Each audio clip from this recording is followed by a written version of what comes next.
Sometimes you gotta make sacrifices.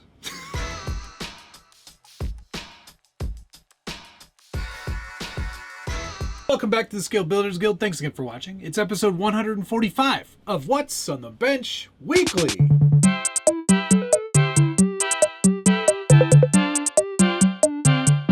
And I will never get tired of doing that. I've done it 145 times. Can't possibly get tired of it now. If you're not familiar with the show, it's where I take you through the projects that I'm working on. This week is no different. However, it is slightly the same as last week. Although there's been a lot more progress. Here is this massive 4x4 Unimog. Completely 3D printed project. And some people were upset that I used the word entirely 3D printed when obviously the screws are not 3D printed.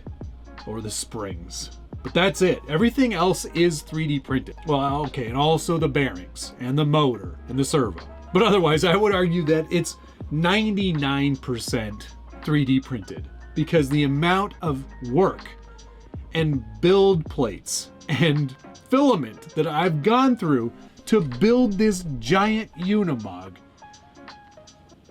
Oh my God, look at this thing. It's so wild. I can't believe it. This is pretty big. And I can't believe that I made it. I think that's the most interesting part of this whole project, is that this started as a bunch of reels of filament.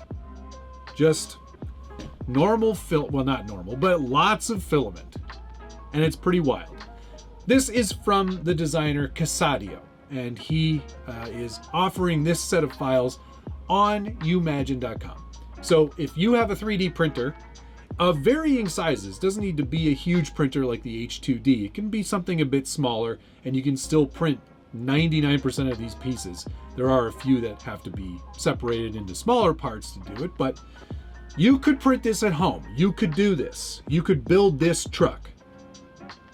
You could even build it bigger. There's a 6x6 version. And I was like, I just kind of want to build it as a 4x4. However, it's not that much different to do the 6x6 version. The whole second axle, of course, rear axle. But the way that Casadio designed this is basically like a, what do they call that? PTO, like a power takeoff. So there is a secondary output from the transmission with a secondary drive shaft to the top of this axle, and then it all kind of figures itself out at the back end. So that means there is a PTO on this.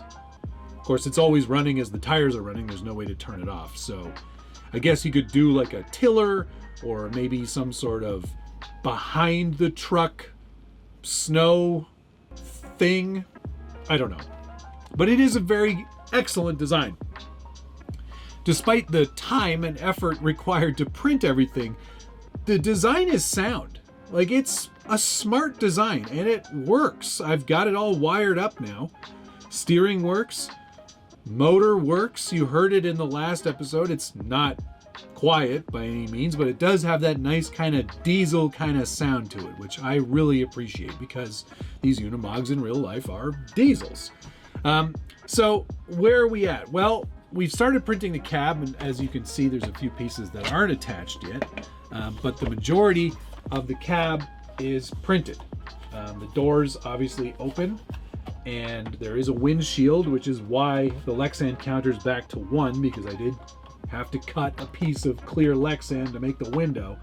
It's a little wobbly right now, but I think when we get it all actually sandwiched in there, I may do a little bead of glue, and then this will get smoother, as you can see.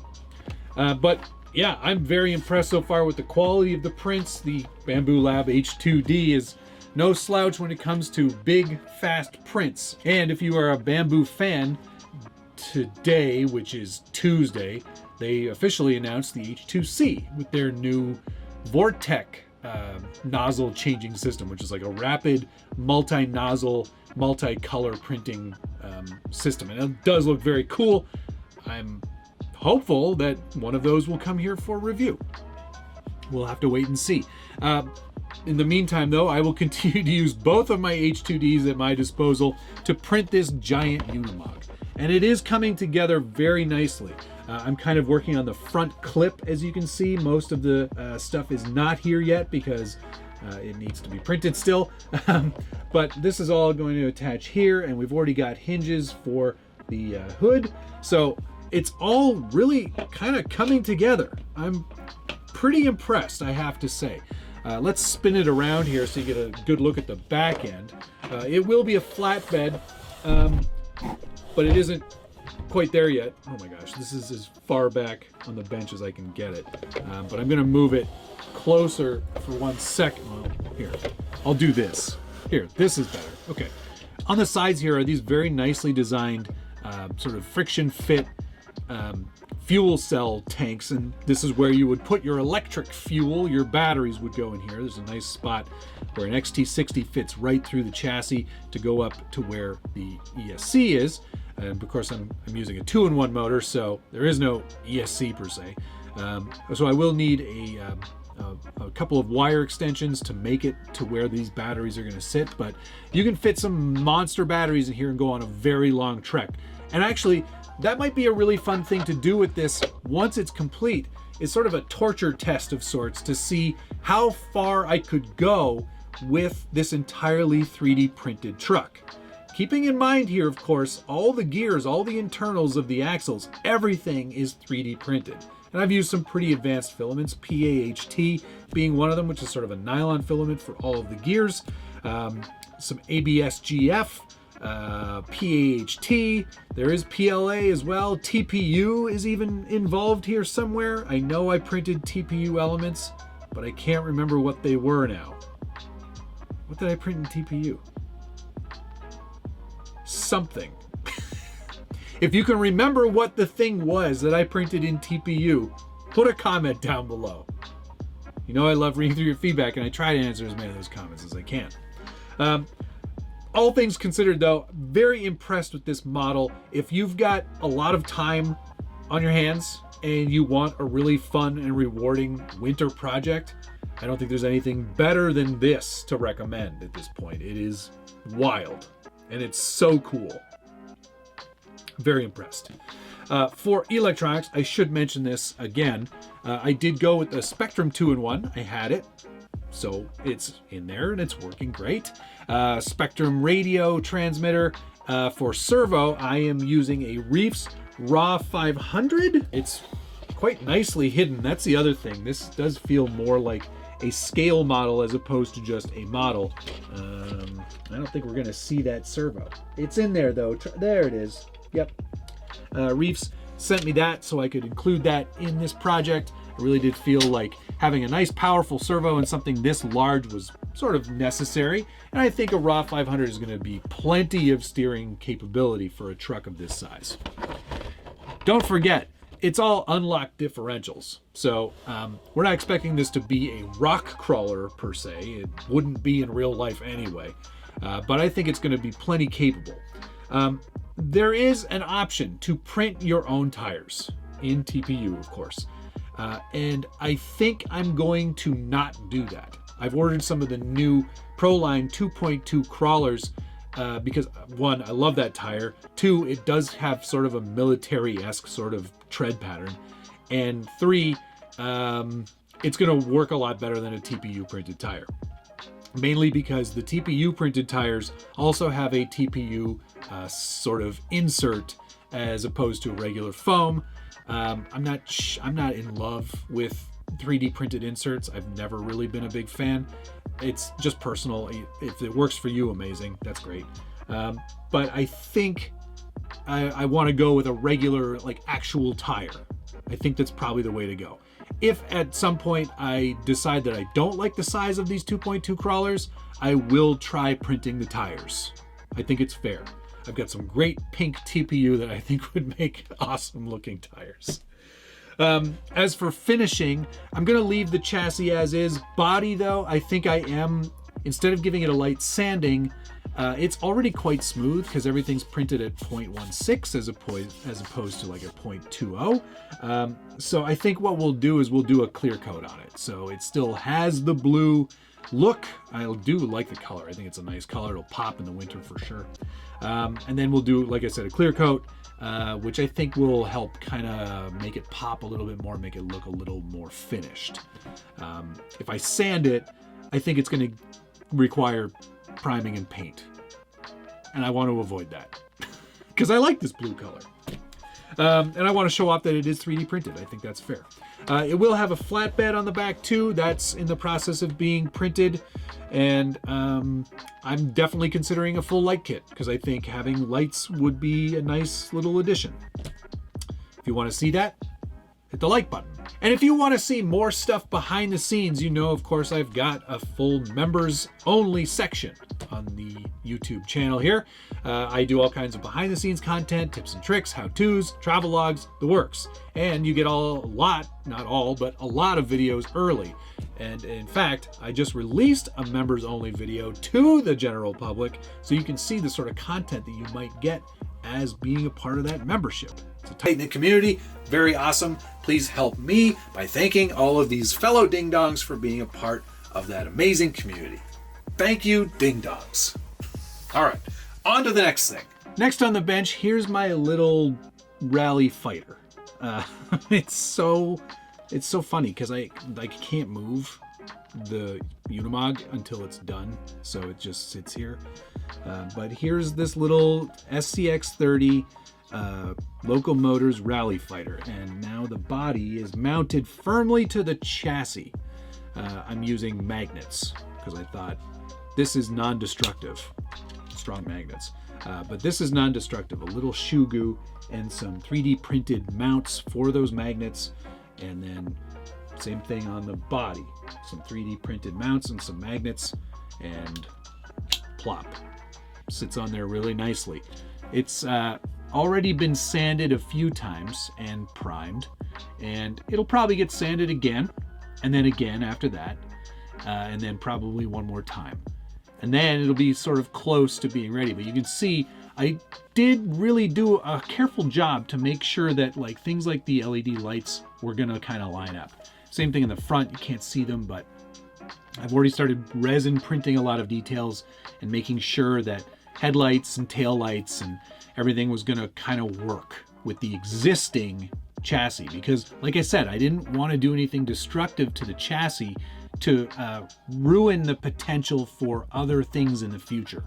So everything can be reversed or is reversible, and there's no damage anywhere. So we've got this cute little rally fighter going. I think this is a really nice look for this car, truck, chassis, platform, and I'm pretty happy so far with this. This was 3D printed at regular layer height, nothing fancy, 0.12 layer height on the Bamboo H2D. I was going to do a resin print. I still might in the future, who knows, but I just kind of liked how this turned out. Resin printing is messy and smelly and poison, and it's a real pain in the butt.